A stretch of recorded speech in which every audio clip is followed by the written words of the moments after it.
There's no feeling more intense than starting over. If you deleted your homework the day before it was due, as I have, or if you left your wallet at home and you have to go back after spending an hour in the commute. If you won some money at the casino and then put all your winnings on red but it came up black.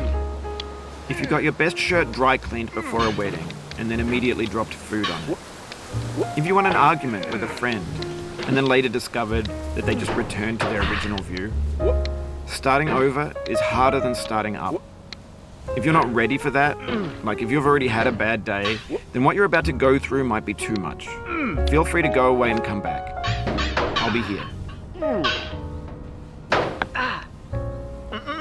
Alright, thanks for coming with me on this trip.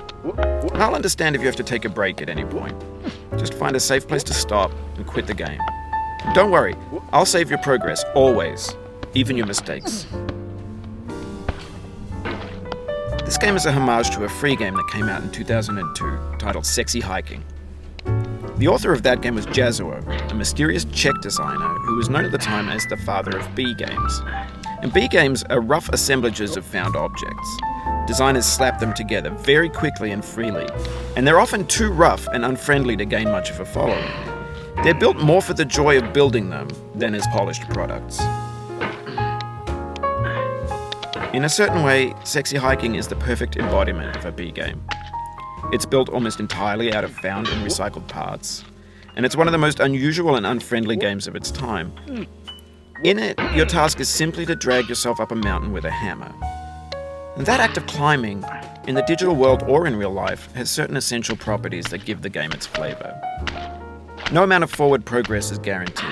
Some cliffs are too sheer or too slippery. And the player is constantly, unremittingly in danger of falling and losing everything.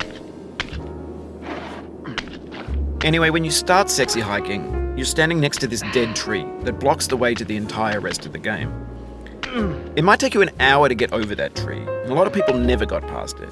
You prod and you poke at it, exploring the limits of your reach and your strength, trying to find a way up and over. And there's a sense of truth in that lack of compromise. Most obstacles in video game worlds are fake. You can be completely confident in your ability to get through them once you have the correct method or the correct equipment or just by spending enough time. In that sense, every pixelated obstacle in Sexy Hiking is real. The obstacles in Sexy Hiking are unyielding, and that makes the game uniquely frustrating. But I'm not sure Jazuo intended to make a frustrating game. The frustration is just essential to the act of climbing, and it's authentic to the process of building a game about climbing. A funny thing happened to me as I was building this mountain.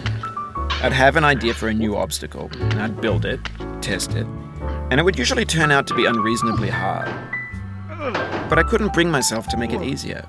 It already felt like my inability to get past the new obstacle was my fault as a player rather than as a builder.